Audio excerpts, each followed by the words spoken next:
மத்தேயு எழுதின சுவிசேஷம் 13ஆம் அதிகாரம் 24 முதல் 30 வரை வாசிங்க. வேறொரு ஊமையை அவர்களுக்கு சொன்னார். பரலோக ராஜ்யம் தன் நிலத்தில் நல்ல விதையை விதைத்த மனுஷனுக்கு ஒப்பாயிருக்கிறது. மனுஷர் நித்திரை பண்ணுகையில் அவனுடைய சத்துரு வந்து கோதுமைக்குள் களைகளை விதைத்து விட்டு போனான். பயிரானது வளர்ந்து கதிர்விட்ட போது களைகளும் காணப்பட்டது. வீட்டு எஜமானுடைய வேலைக்காரர் அவனிடத்தில் வந்து, ஆண்டவனே, நீர் உமது நிலத்தில் நல்ல விதையை விதைத்தீர் அல்லவா, பின்னை அதில் களைகள் எப்படி உண்டானது என்றார்கள். அதற்கு அவன், சத்துரு அதை செய்தான் என்றான். அப்பொழுது வேலைக்காரர், நாங்கள் போய் அவைகளை பிடுங்கி போட உமக்கு சித்தமா என்று கேட்டார்கள். அதற்கு அவன், வேண்டாம், களைகளை பிடுங்கும்போது நீங்கள் கோதுமையும் கூட வேரோடை பிடுங்காதபடிக்கு ரெண்டையும் அறுப்பு மட்டும் வளர விடுங்கள். அறுப்பு காலத்தில் நான் அறுக்கிறவர்களை நோக்கி, முதலாவது களைகளை பிடுங்கி அவைகளை சுட்டெரிக்கிறதற்கு கட்டுகளாக கட்டுங்கள், கோதுமையையோ என் களஞ்சியத்தில் சேர்த்து வையுங்கள் என்பேன் என்று சொன்னார் என்றார். கண்களை மூடுவோம். நல்ல தகப்பனே, சர்வ வல்லமையுள்ள எங்கள் ஆண்டவரே, இந்த அருமையான நேரத்திற்காக உமக்கு ஸ்தோத்திரம். காலை ஆராதனைகளை ஆசீர்வதித்த எங்கள் ஆண்டவர், துதிகளையும் ஸ்தோத்திரங்களையும் காணிக்கைகளையும் அங்கீகரித்த எங்கள் தேவன், இப்பொழுது நீர் எங்களோடு கூட பேசுகிறதான ஒரு நேரம், நீர் எங்களோடு கூட இடைபடுகிறதான ஒரு நேரம், உடைய வார்த்தைகளை அனுப்புகிற ஒரு நேரம். ஆண்டவரே, நாங்கள் வசனத்தினாலே போஷிக்கப்பட பலப்பட சுகப்பட கர்த்தர் கிருபை தருவீராக. திரும்பி போகும்பொழுது வசனத்தை பெற்றுக்கொண்டவர்களாய் திரும்பி போக கர்த்தர் கிருபை பாராட்டும். மகிமையுள்ள கரத்தில் எங்களை தாழ்த்துகிறோம் எங்கள் ஆண்டவர் இயேசு கிறிஸ்துவின் நாமத்தில் பிதாவே. அல்லேலூயா, அல்லேலூயா. மத்தேயு எழுதின சுவிசேஷம் 13ஆம் அதிகாரம் 24 முதல் 30 வசனத்தில் ஒரு ஓமையை குறித்து சொல்லப்பட்டிருக்கிறது. ஓமை என்று சொன்னால் நாம் நேற்று முன்தினம் கூட பார்த்தோம், அது பரலோக ராஜ்யத்தின் ரகசியம் என்ற அர்த்தம். அதே மத்தேயு 13 9-10 வசனங்களில் அதை குறித்து சொல்லப்பட்டிருக்கிறது. ஸோ பரலோகத்தினுடைய அநேக ரகசியங்கள் ஓமைகளாக நமக்கு விவரிக்கப்பட்டிருக்கிறது. இந்த ஓமைகளை வெறும் கதைகளாகவும் நம்ம படிக்கலாம், கதைகளாக படித்தாவும் புரியும். அதே நேரத்தில் அதை ரகசியத்தை தெரிந்து கொள்ளணும்னா அதுக்கு பின்னாடி இருக்கிற காரியங்களை ஆண்டவர்கிட்ட கேட்டு வாங்கணும். அப்போ இந்த ஓமைகளுக்கு பின்னால் நிறைய காரியங்களை ஆண்டவர் வச்சிருக்கிறார். குறிப்பாக வேத வல்லுநர்கள் என்ன சொல்கிறாங்கன்னா, 27 31 ஓமைகள் வரைக்கும் இருக்கிறது. அந்த ஓமைகள் ஒவ்வொன்றையும் நீங்கள் இணைத்து படிக்கும்போது அது ஒரு டாட் லைன் மாதிரி இருக்கும். அதை இணைத்து படிக்கும்போது முழுவதுமாக அது ஒரு தேவனுடைய திட்டத்தை வெளிப்படுத்தும் அப்படின்னு சொல்கிறாங்க. ஸோ இந்த ஓமைகளை தியானிப்பது ரொம்ப நல்லது. நீங்கள் டைம் இருக்கும்போது ஓமைகள் எல்லாத்தையும் தியானித்து பாருங்கள். பழைய ஏற்பாட்டிலையும் ஓமைகள் இருக்குது. ஆண்டவர் எசேக்கியேலில் சொல்கிறார், நான் அவர்களோடு ஓமைகளாகவும் தீர்க்க தரிசனங்களாகவும் பேசுகிறேன் அப்படின்னு சொல்கிறார். ஸோ ஓமைகளை தனி பாடமாக படிச்சிங்கன்னா உங்களுக்கு எப்போயுமே நல்லாயிருக்கும். இன்றைக்கி நாம் என்ன பார்க்க போகிறோம் அப்படின்னு கேட்டிங்கன்னா, மத்தேயு 13 24 முதல் 30 வசனங்களில் பரலோக ராஜ்யம் தன் நிலத்தின் நல்ல விதையை விதைத்த மனுஷனுக்கு ஒப்பாயிருக்கிறது. இந்த நல்ல நிலம், விதை, இந்த ரெண்டு கான்செப்டை வச்சுக்கிட்டு தான் நம்ம இப்போது இதை பார்க்க போகிறோம். மிக முக்கியமாக ஆண்டவர் இந்த நிலம், தோட்டம், இப்படி நிறைய காரியங்களை சொல்கிறார் நமக்கு. நிலம், தோட்டம் என்பதெல்லாம் அவருடையதான திட்டத்துக்குள்ள இருக்கிற ஒவ்வொரு விஷயம். அது சபையை குறிக்கும், வீட்டை குறிக்கும், ஊழியத்தை குறிக்கும், நிறைய காரியங்களை குறிக்கும். இப்போ உதாரணமாக ஒரு திராட்சை தோட்டம் என்பது எதை குறிக்கிறது அப்படின்னு பார்த்தீங்கன்னு சொன்னால், தேவனுடையதான ஒரு திட்டத்துக்குள்ளே இருக்கிற இஸ்ரவேல் ஜனங்களை குறிக்கிறது என்று சொல்லி ஏசாயா 5:7 நாம் வாசிக்கிறோம். இப்படி ஆண்டவர் தம்முடைய திட்டத்தை இந்த தோட்டத்தின் வாயிலாக, நிலத்தின் வாயிலாக, அப்புறம் அத்தி மரம், இப்படி நிறைய காரியங்களை விவரிக்கிறார். பொதுவாக இதை நீங்கள் எடுத்துக்கிட்டீங்க அப்படின்னு கேட்டால், பரலோக ராஜ்யம் என்பது ஒரு நிலத்துக்கு ஒப்பாக இருக்கிறது. இந்த இடத்துல பரலோக ராஜ்யம் நிலத்துக்கு ஒப்பாக இருக்கிறது. முதல்ல உங்களுக்கு ஒரு சின்ன விளக்கத்தை கொடுத்துட்றேன், அப்புறமா நீங்கள் புரிஞ்சுக்கோங்க. ஸ்டடி மாதிரி தான் இது கொஞ்சம் இருக்கும். பரலோகம் வேறு, பரலோக ராஜ்யம் வேறு. புரியுதா? புரியலையா? இப்படி ஆட்டுங்க, இல்லை இப்படி ஆட்டுங்க. நீங்கள் என்ன நினைக்கிறீங்கன்னு எனக்கு புரியுது.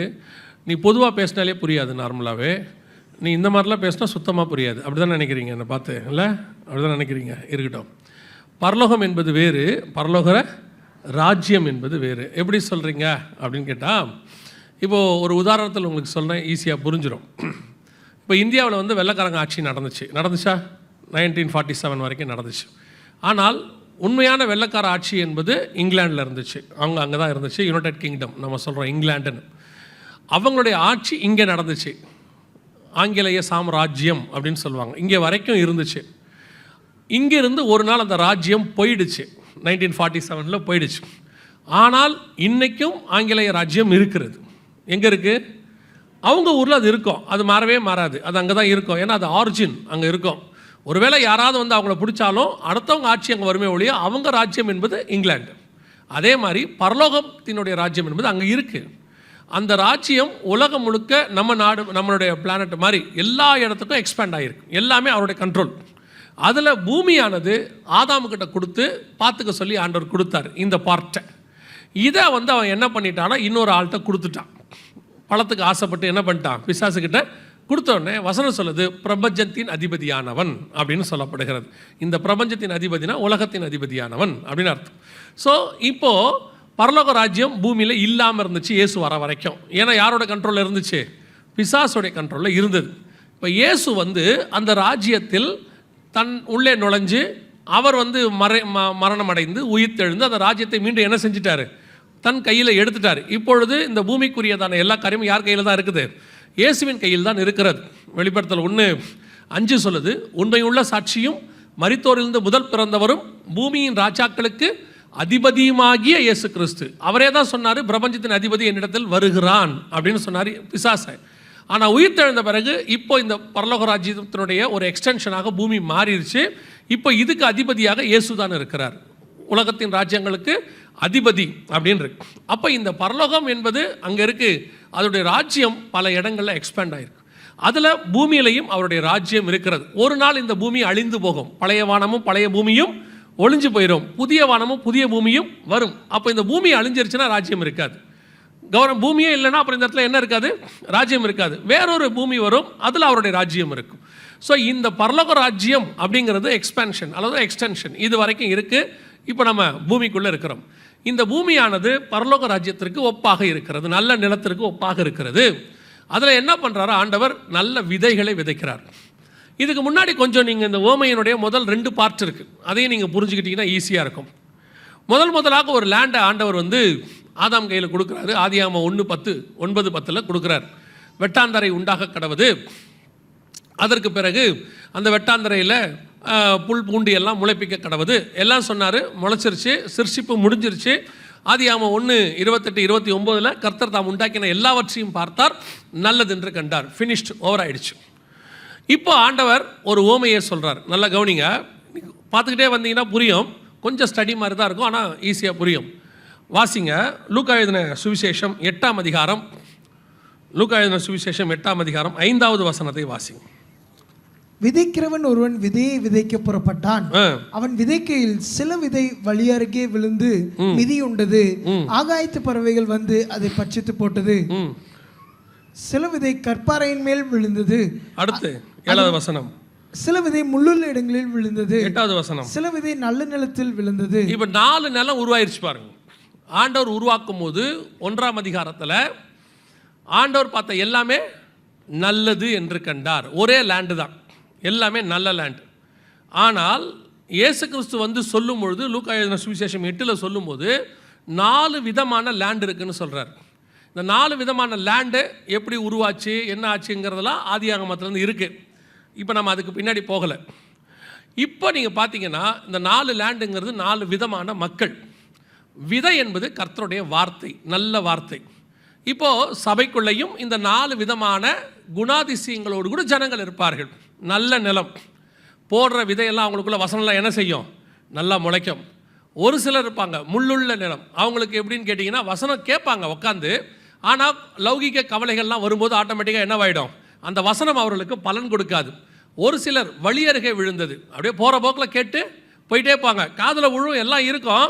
இங்கே ஃபிசிக்கலி ப்ரெசண்ட்டு, மென்டலி ஆப்சண்ட்டு நிறைய பேர் இருப்பாங்க. இப்போ இங்கே உட்காந்துருக்கீங்கல்ல, இங்கேயுமே பாருங்கள் அத்தனை பேருமே 100% அட்டென்ஷனில் இருக்கிறாங்க. நம்ம என்ன செய்ய முடியாது. அப்படி ஒரு பிரசங்கியார் நம்பினார்னா அவரை மாதிரி ஏமாளி உலகத்திலே ஒருத்தர் இல்லை, இல்லையா? நீங்கள் எல்லாருமே 100% எனக்கு தான் அட்டென்ஷன் கொடுக்குறீங்கன்னா நான் தான் ஏமாளி இதில். இப்போ எத்தனை பேர் இங்கே உட்காந்துட்டு இருப்பீங்க, இப்போ உட்காந்துட்டு இருக்கும்போதே உங்களோட தாட் என்ன ஓடிட்டுருக்கோம், இவரை கேஸை மூடிட்டு வர சொன்னேன், மூடினாரா இல்லையான்னு தெரில. அதுக்கப்புறம் கொஞ்சம் பேர் நினைப்பாங்க ஒழுங்காக பூட்டு போட்டு வந்தாரா இல்லையான்னு தெரியல. அப்புறம் கொஞ்சம் பேர் உட்காந்துருப்பாங்க, வாசலில் வண்டியை விட்டு வந்தோம், சாவியை எடுத்தோமா இல்லையா, சரியாக லாக் ஆச்சா இல்லையா. கொஞ்சம் பேருக்கு வேறு கவலை இருக்கும், போகும்போது எதை ஹோட்டலில் சாப்பிட்டு போகலான்னு ஒரு தாட்டில் இருப்பீங்க. அந்த ஹோட்டல் 12:30 மணிக்கெல்லாம் கூட்டமாயிரும், இந்த ஆள் பேசிக்கிட்டே இருக்கிறாங்க, இதுக்கப்புறம் கம்யூனியன் இருக்குது, இன்னும் எவ்வளோ வேலை இருக்குது, அதுக்குள்ளேயே போனால் கூட்டமாகி போயிருமே, சோத்திராண்டவரே சோத்திராண்டவரேன்னு உட்காந்துருப்பீங்க. இதெல்லாம் வழி அருகே விழுந்த நிலம். உட்காந்துட்டு தான் இருக்கோம். வசனம் என்ன செய்கிறாங்க? கேட்கணும்லாம் சொல்ல முடியாது. அதை விட பெரிய ஆச்சரியம் என்ன தெரியுமா? நல்லா கேட்குறவங்களோட இவங்க தான் நல்லா பார்ப்பாங்க நம்மளை. நல்லா கேட்குறவங்க கேஷுவலாக உட்காந்துருப்பாங்க, இவங்க இப்படி உட்காந்துருப்பாங்க.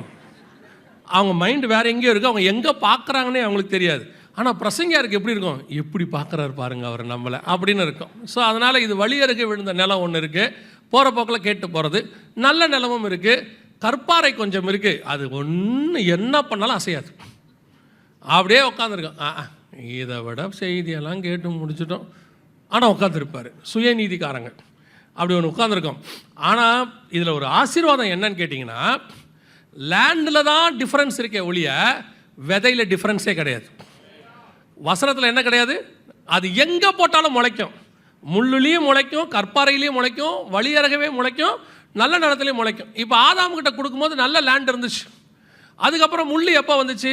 ஆதாம் பழம் சாப்பிட்டோன்னே கர்த்தர் என்ன சொல்கிறாரு? முள்ளும் குறுக்கும் பிறப்பிக்கும் அப்படின்னாரு. அடுத்து வழியருகே எப்போ வந்துச்சு? காயின் பாவம் செஞ்ச உடனே காயினை பார்த்து ஆண்டவர் சொல்கிறாரு, நீ அலைந்து திரிகிறவனாக இருப்பாய். ஆங்கிலத்தில் பார்த்தீங்கன்னா ஃபிஜிட்டிவ்னு இருக்கும், அகதியாக இருப்பாய். அகதியோட வேலை என்னது? வழியருகே போயிட்டே இருப்பான். ஆனால் அங்கேயும் ஆண்டவர் சொல்கிறாரு, நீ நிலத்தை பயிரிட்டால் அது உனக்கு என்ன தராது? பலன் தராது. அதான் வழியருகே விழுகிறது. ஒவ்வொரு லேண்டாக மாறிட்டே இருக்கு பாருங்க. நல்ல நிலம், அடுத்து முள் வருது, அடுத்து என்ன வருது? வழியருகே விழுறது வருது. இப்போ கடைசியாக கற்பாறை, சீனாய் மலையில் வார்த்தையை கொடுக்குறார் ஆண்டவர், கற்பலகைகளில் எழுதி கொடுத்தாருன்னு இருக்கு. அந்த வார்த்தை இருக்குது, ஆனால் இஸ்ரவேல் ஜனங்களுக்குள்ள அது என்ன செய்யலை? அந்த வசனம் முளைக்கவே இல்லை. இப்படி ஒவ்வொன்றா மாறிக்கிட்டே வருது. ஸோ 4 வகையான லேண்டாக மாறிடுச்சு. இப்போ இந்த 4 வகையான லேண்டையும் திருப்பி என்ன லேண்டாக மாற்றணும்? ஒரே லேண்டாக, நல்ல லேண்டாக மாற்றணும். அதுதான் தேவனுடைய திட்டம். அதனால் ஆனால் விதையை எல்லா இடத்துக்கும் போடுறார். ஆனால் இப்போ நாம் பார்க்குற ஓமையில் என்ன பிரச்சனைன்னு கேட்டிங்கன்னா, நீங்கள் வாசித்த மத்தேயு சுவிசேஷம் 13ஆம் அதிகாரத்தில் 24வது வசனத்தை திருப்பி வாசிங்க பார்ப்போம். மத்தேயு 13:24. வேறொரு ஊமையை அவர்களுக்கு சொன்னார்.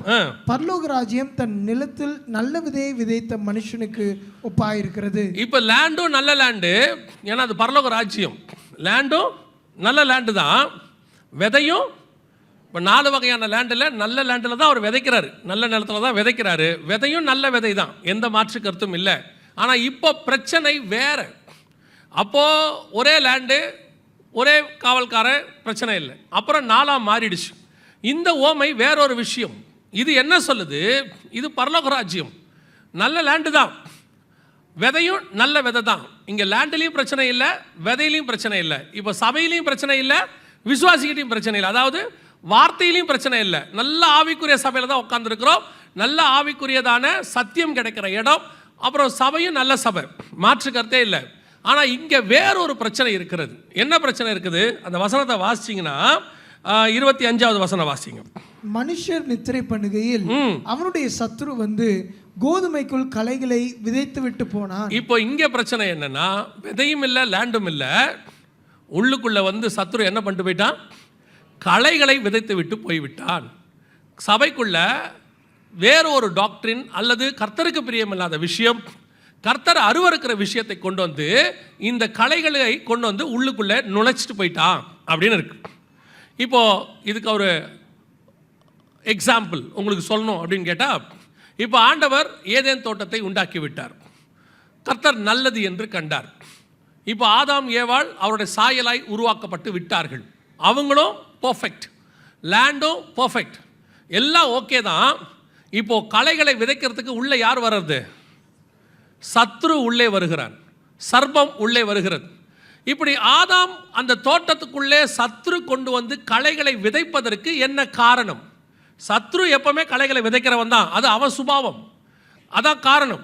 பல நேரத்தில் நீங்கள் கேட்குறீங்கல்ல, நான் எங்கள் வீட்டில் நல்லா தான் ஜெபம் பண்ணுறோம், பிள்ளைகளை எல்லாம் நல்லா தான் சர்ச்சுக்கு கூட்டிகிட்டு வரோம், ஆனால் திடீர்னு பார்த்தா பையன் வேறொரு பெரிய தப்பை பண்ணிட்டு வந்து நிற்கிறான்.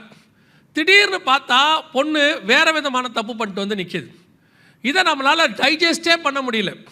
சில பெற்றோருக்கு அது புரியவே மாட்டேங்குது. நாங்கள் பர்ஃபெக்டாக தானே இருந்தோம், ஏன் என் குடும்பத்தில் இப்படி, எதனால் இப்படி வந்துச்சு?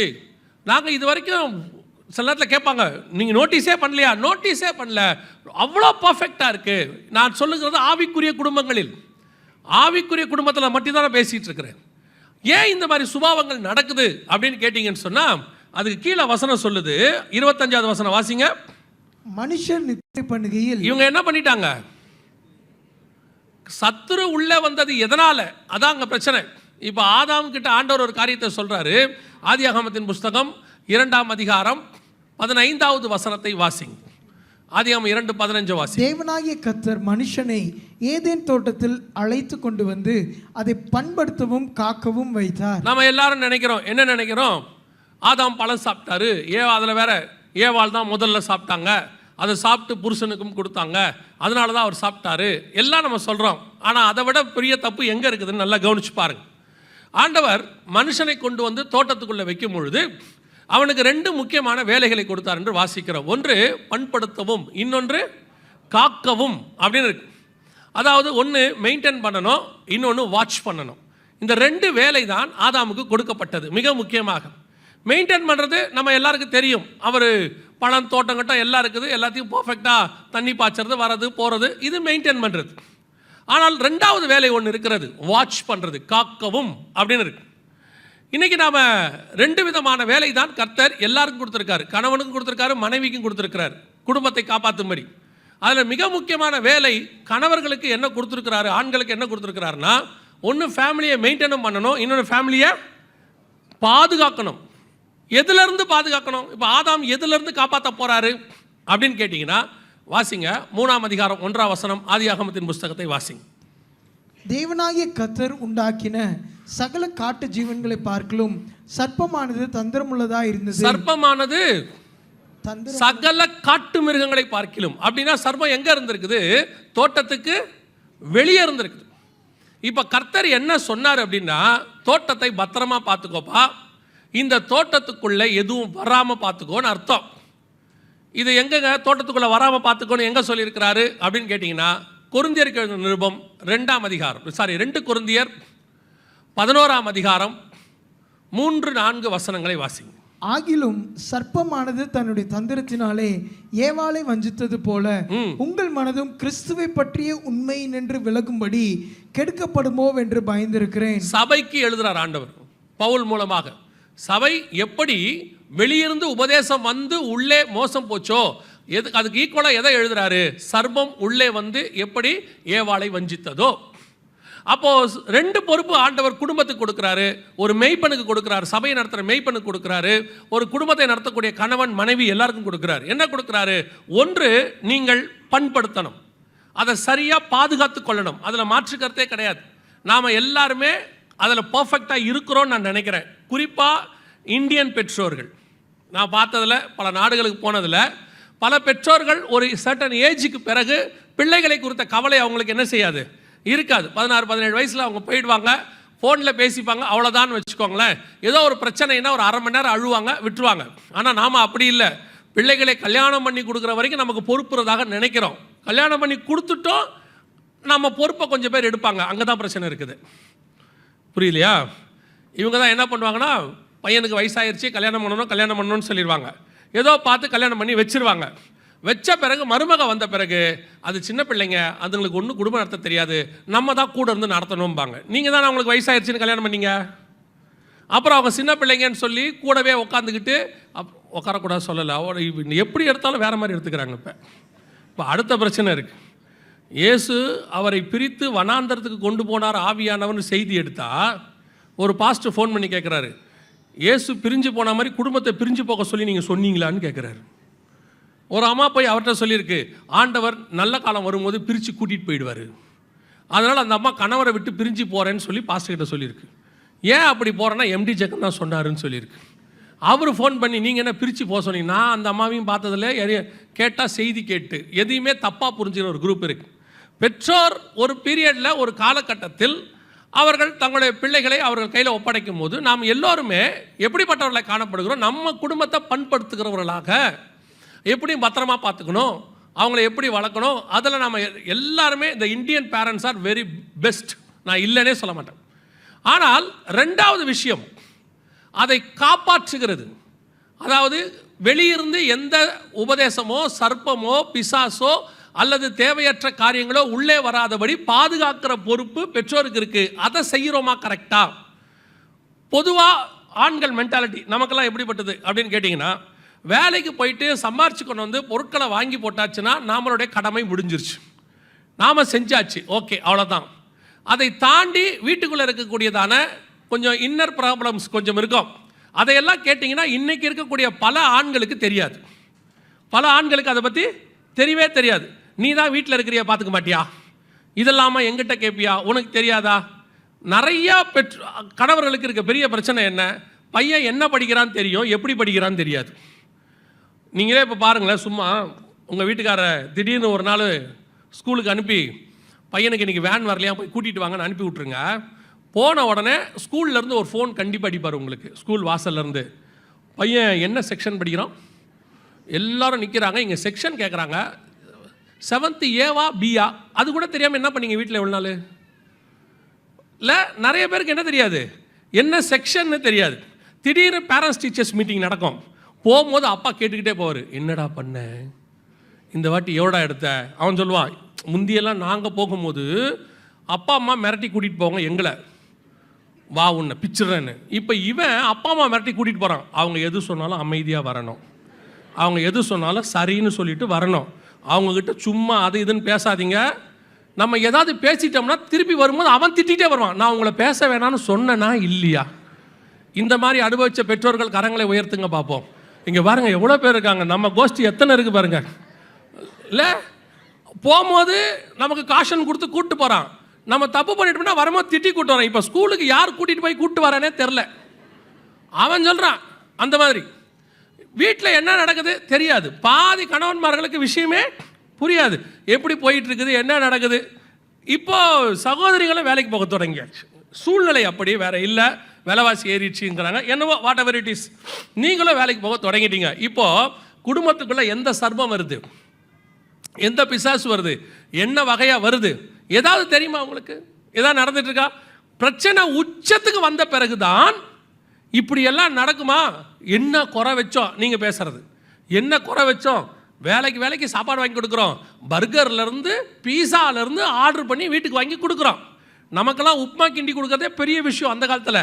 இப்போ அப்படி இல்லை, கேட்ட சாப்பாடு வருது, என்ன கேட்டாலும் வருது, போய் சாப்பிட்றதுனாலும் சாப்பிட்லாம். நமக்கு 350 ரூபா ஒரு வருஷத்துக்கு ஃபீஸ் கட்டி ஒரு வருஷமே படிச்சிட்டோம். இப்போ ஒரு செமஸ்டருக்கே 30,000 40,000 ஒரு வருஷத்தை முடிக்கும் போது லட்சக்கணக்கில் ஆகுது. அப்படி ஃபீஸ் கட்டி படிக்க நம்ம என்ன சொல்கிறோம், நல்லா ஃபீஸ் கட்டணும், நல்லா சாப்பாடு வாங்கி கொடுத்தோம், நல்ல ரெப்யூட்டட் ஸ்கூலில் சேர்த்து விட்ருக்குறோம், நல்லா அவங்களுக்கு டியூஷன் கொடுத்துருக்குறோம், அவங்களுக்கு தேவையான தனி ரூமு, ஃபோனு எல்லாம் இருக்குது. ஆனால் உள்ளே சர்பம் வந்தது நிறைய பெற்றோருக்கு தெரிய மாட்டேங்குது. நிறைய பெற்றோருக்கு எங்கே சத்ரு வந்து கலைகளை விதைத்தான்னு தெரியவே இல்லை. நீங்கள் வேலை பார்க்குறீங்கன்னு நினைக்கிறீங்க, பைபிள் சொல்லுது நீங்கள் நித்திரை அடைந்து இருக்கிறீர்கள். உங்கள் குடும்பத்தில் என்ன நடந்துச்சு தெரியாது, எப்படி போச்சு தெரியாது, ஒரு லிமிட்டில் வருது. இன்றைக்கி நிறைய பிள்ளைகள், பெரிய பிரச்சனை என்ன தெரியுமா, பிள்ளைகளுக்கு பிரச்சனை இருக்குது, ஆனால் அந்த பிரச்சனைகளுக்கு பிள்ளை ஒரு பேர் வச்சுருக்குது. அது ஓசிடி ப்ராப்ளம், அந்த ப்ராப்ளம், இந்த ப்ராப்ளம். என்னடா ஓசிடி ப்ராப்ளம் உங்களுக்கு அப்படின்னு கூப்பிட்டு கேட்டோம்னா, கூகுள் சொல்லிச்சு, கூகுளில் போய் பார்த்தோம், இந்த மாதிரி சிம்டம் இருந்தால் அது ஓசிடி ப்ராப்ளம், இந்த மாதிரி பிரச்சனை இருந்தால் அந்த ப்ராப்ளம். ஒவ்வொருத்தரும் ஒவ்வொரு ப்ராப்ளம் சொல்கிறான். சரி, உட்காந்து அவங்கக்கிட்ட கேட்டோம்னா என்ன ப்ராப்ளம்னு கேட்டோம்னா அவங்களுடைய பிரச்சனையை நமக்கு சொல்கிறாங்க. அந்த பிரச்சனையை நீங்கள் கம்பேர் பண்ணி பாருங்கள், நம்ம அனுபவித்த பிரச்சனையில் 10% கூட இருக்காது. நமக்கு அன்றைக்கி சாப்பாட்டுக்கே ப்ராப்ளம் இருந்துச்சு, வேலைக்கு பிரச்சனை இருந்துச்சு, எங்கே போனாலும் நடந்து போகணும், இன்றைக்கி வீட்டு வாசலில் ஆட்டோ ஏற்றி விடுறோம். ஆனால் இவனுக்கு என்ன பிரச்சனை, இன்றைக்கி வீடியோ கேம்ஸை பார்த்துட்டு அல்லது எதையாவது வெப்சைட்டில் பார்த்துட்டு அது மண்டைக்குள்ளே ஓடி அதுவாகவே இவன் மாறிடுறான், மல்டிபிள் பர்சனாலிட்டின்றான், ஓசிடி பிரச்சனைங்கிறான், என்னென்னவோ சொல்கிறான். ஆனால் இது எல்லாம் இன்னைக்கு உள்ளதான பிசாசின் தந்திரம். இது கொஞ்சமாவது பெற்றோருக்கு புரியணும். இப்போ நம்ம இந்த மாதிரிலாம் ஏதாவது சொன்னோம்னா ஒரு பேர் சொல்லிடுறான், அவர் பூமர் அங்கிளுங்கிறான். இப்போ அவருக்கு இப்போ நம்மளாம் என்ன ஜென்ரேஷன், பூமர் அங்கிள் ஜென்ரேஷன். எப்போ பார்த்தாலும் எங்கள் காலத்தில், அந்த காலத்தில் அப்படின்றான். இப்போ அவனுக்கு சில ப்ராப்ளம்ஸ் போயிட்டுருக்குது. இப்போ அவனுக்கிட்ட வர்றதுக்கு முன்னாடியே சர்ப்பம் உள்ளே வராமல் பாதுகாக்க வேண்டியது அவங்க வேலை. நீங்கள் உள்ளே விட்டுட்டு என்ன பண்ணலான்னு யோசிக்கிறோம். சர்ப்பம் வந்துடுச்சு, உள்ளுக்குள்ளே பையனுக்கு இந்த ப்ராப்ளம் வந்துடுச்சு, சைக்காட்டிக் ப்ராப்ளம் வந்துடுச்சு, இதை என்ன சரி பண்ணலாம். அப்புறம் வந்து பாஸ்டர் கிட்ட ஜெபம் பண்றது, பாஸ்டர் இப்படியெல்லாம் வந்துச்சு, ஏன் என் குடும்பத்துக்குள்ள வந்துச்சு. நீங்கள் நித்திரை பண்ணுகிறவர்கள். நாம வேலைக்கு போறோம், ஏன் ஊழியக்காரங்களையும் சேர்த்தே சொல்றேன், ஊழியத்துக்கு போறோம், நிறைய காரியங்கள் பிஸியா இருக்கிறோம். இதெல்லாம் எதற்காக நாம் செய்கிறோம், எதுக்காக நம்ம செய்கிறோம்? அல்டிமேட்டா எண்ட் ஆஃப் த டே நம்ம சொல்ல போறது ஃபேமிலிக்காக, அடுத்த ஜென்ரேஷன். ஏன்னா நமக்கு வேற ஒண்ணுமே இல்லை. ஆனால் அந்த ஜென்ரேஷன் இன்னைக்கு என்ன ஆகிட்டே இருக்கு, உள்ளுக்குள்ள கலைகளோடு கூட சேர்ந்து வளர்ந்துகிட்டே இருக்குது. இதுல பிரச்சனை என்னன்னா, கலை எங்கே விதைக்கப்பட்டதுன்னே பெற்றோருக்கு தெரியல. எப்போ இது நடந்துச்சு, என்னைக்கு நடந்துச்சு, பிரச்சனை உச்சத்துக்கு போகும்போது தான் நான் சொல்றது 100% உண்மை. முந்தியெல்லாம் ஒரு 30 வருஷத்துக்கு முன்னாடி நம்ம வீட்டுக்குள்ள நுழையும் போதே அம்மா கண்டுபிடிச்சிருவாங்க நம்ம முகத்தை வச்சு, சாப்பிட்டாங்களா இல்லையா, அவனுக்கு உடம்பு சரியில்லையா. உள்ள நுழையும் போதே கேட்பாங்க, என்னடா பிரச்சனை, மதியானம் சாப்பிட்டியா இல்லையா கேட்பாங்க. இப்போ பையன் எப்படி வந்தாலும் இப்போ இருக்கிற அம்மாவுக்கு தெரியாது, இப்போ இருக்க அப்பாவுக்கு தெரியாது. ஏன்னா இப்போ நம்மெல்லாம் வேற ப்ராப்ளத்தில் பிஸியாக இருக்கோம். கேட்டு பார்த்தா நம்ம சைடில் நம்மளுடைய நியாயங்களை சொல்கிறோம். யாருக்காக ஓடுறேன், கல்யாணம் பண்ணி வச்ச போது நம்ம ஒரு ஆணுக்கும் பெண்ணுக்கும் கல்யாணம் பண்ணி வச்சோம். பிரச்சனை வந்துடுது, பாஸ்டர்கிட்ட வராங்க. பாஸ்டர்கிட்ட வந்தோடனே அந்த அம்மா சொல்லுது, இந்த வீட்டுக்கு நான் மாடு மாதிரி உழைக்கிறேன். உடனே அவர் சொல்கிறாரு, நான் கூட தான் நாய் மாதிரி உழைக்கிறேன். ஒரு மாடும் நாயுமா மாறி நிற்கிறாங்க ரெண்டு பேரும். நம்ம ஒரு மனுஷனுக்கும் மனுஷிக்கு தானே கல்யாணம் பண்ணி வச்சோம் 10 வருஷத்துக்கு முன்னாடி. ரெண்டு பேரும் நல்லா உழைச்சி மாடு நாயுமா. அவங்கள எனக்கு பார்க்கும்போது தோணும், இது ஒரு மாடு, இது ஒரு நாய். ஏன் அவ்வளோ கஷ்டப்பட்டு உழைக்கிறிய, மாடு மாதிரி நாய் மாதிரி உழைச்சி, இப்போ உங்கள் கண்ணுக்குட்டி என்னாச்சு, உங்கள் நாய்க்குட்டி என்னாச்சு, அப்படி தான் கேட்க வேண்டியிருக்கு. குடும்பத்துக்காக தானே இவ்வளோ கஷ்டப்படுறோம். உட்காந்து பிள்ளைங்கிட்ட என்ன, நான் அதை விட ரொம்ப முக்கியம், பிள்ளைகளுடைய சின்ன சேஞ்சஸ் வரும்போதே உங்களுக்கு தெரியணும். நிறைய பெற்றோர் ஃபெயிலியர், பிரச்சனை பெருசாகும் போது அவங்ககிட்ட அந்த விஷயம் வரும்போது, எப்பத்துலேருந்து இப்படி இருக்குன்னு கேட்டால் 2 வருஷமா இப்படி இருக்கு, 1 வருஷமா இப்படி இருக்கு, இது மாதிரி 1.5 வருஷமா இருக்கு. அப்போ இந்த 1.5 வருஷம் அதை தெரிந்துக்காத பெற்றோர், கலை விதைக்கப்பட்டதை தெரியாத பெற்றோர், குடும்பத்துக்குள்ள என்ன நடக்குது. இப்போ முந்தியெல்லாம் ஒரு வீடு தான் இருக்கும், எல்லாரும் ஒரு ரூம்குள்ள தான் இருப்போம். இப்போ ஆளாளுக்கு ஒரு ரூமு, ஆளாளுக்கு ஒரு ஃபோனு, சாப்பிட கூப்பிட்றதே ஃபோனில் தான் கூப்பிட்றாங்க. சாப்பிட வரியா, இந்த வரேன். நான் நினச்சேன் எங்கிருந்தோ கூப்பிட்றாங்க போலன்னு. அவன் உள் ரூமில் தான் இருக்கான்.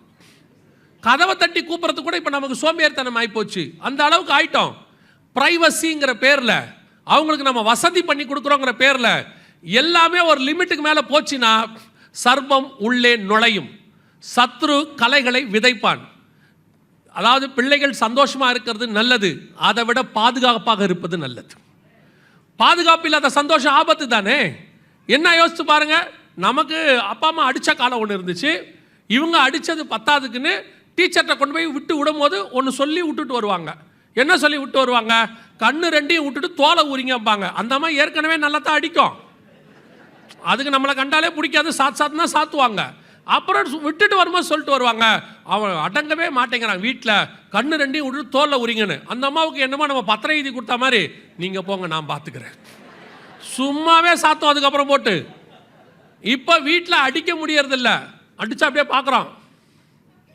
அப்பா பயப்படுறாரு, என்னடா ஒன்றும் இல்லை. டீச்சரும் அடிக்க முடியாது, டீச்சர் அடித்தா போலீஸில் பிடிச்சி கொடுத்துறான், உடனே போலீஸ் வந்துடுது. போலீஸும் பாருங்க அவங்களுக்கு தான் சாதகமாக இருக்குது, டீச்சரை பிடிச்சி உள்ளே வச்சிடுறாங்க. நல்லா கவனிச்சுக்கொள்ளுங்க, நீங்கள் உங்கள் பிள்ளைகளுக்கு பாதுகாப்பாய் கொடுக்கப்பட்ட பெற்றோர், அடுத்த தலைமுறையை கர்த்தருக்கென்று வளர்ப்பதற்கென்று கொடுக்கப்பட்ட பெற்றோர். நீங்கள் என்ன சொல்கிறீங்க, நான் தான் கஷ்டப்பட்டேன், என் பையன் நல்லா இருக்கட்டும், யார் வேணான்னா, பசியாக இருக்க வேண்டாம், ட்ரெஸ் இல்லாமல் இருக்க வேண்டாம், சந்தோஷமாக தூங்கட்டும், ஏசி போட்டு கொடுங்க. ஆனால் கூட அவன் என்ன பண்ணுறான்றதை பாருங்கள், அதுக்கு தான் கர்த்தர் வச்சிருக்கிறார். நாம் எப்படிங்க அவங்க ப்ரைவசியில் தலையிடுறது, நீ சத்ருவுக்கு வழி கொடுக்குறேன்னு அர்த்தம். பிள்ளைய ஒழுங்காக வளர்க்காட்டி கர்த்தர் கண்டிப்பாக உங்ககிட்ட கணக்கு கேட்பார். நான் உங்ககிட்ட வளர்த்து கொடு என்று பிள்ளையை கொடுத்தேனே, நீ என்ன செய்தேன்னு கேட்பார். இன்னைக்கு நிறைய தோட்டத்துக்குள்ள சத்துரு கலைகளை விதைக்க தொடங்கியிருக்கா இந்த லாஸ்ட் மினிட். அன்னைக்கு நம்ம வீடுகளுக்குள்ள ஒரு பாவம் வரணும்னா, நான் சொல்கிறது எங்கள் காலத்தில், நான் சின்ன பிள்ளையாக இருக்கும்போது ரேடியோ மட்டும்தான் இருந்துச்சு. அதுக்கப்புறம் ஒரு பிளாக் அண்ட் ஒயிட் டிவி வந்துச்சு.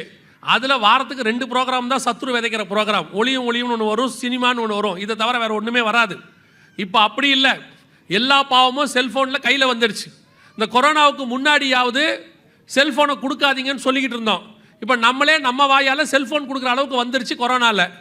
ஆன்லைன் கிளாஸு, ஆன்லைன் இப்போ வாட்ஸ்அப்பில் தான் எல்லா ஸ்கூல்லேருந்து எல்லாத்தையும் அனுப்பி விட்றாங்க. நம்ம ஒன்றும் கேட்கவும் முடியல. ஸோ ஃபோனையும் கொடுத்தாச்சு.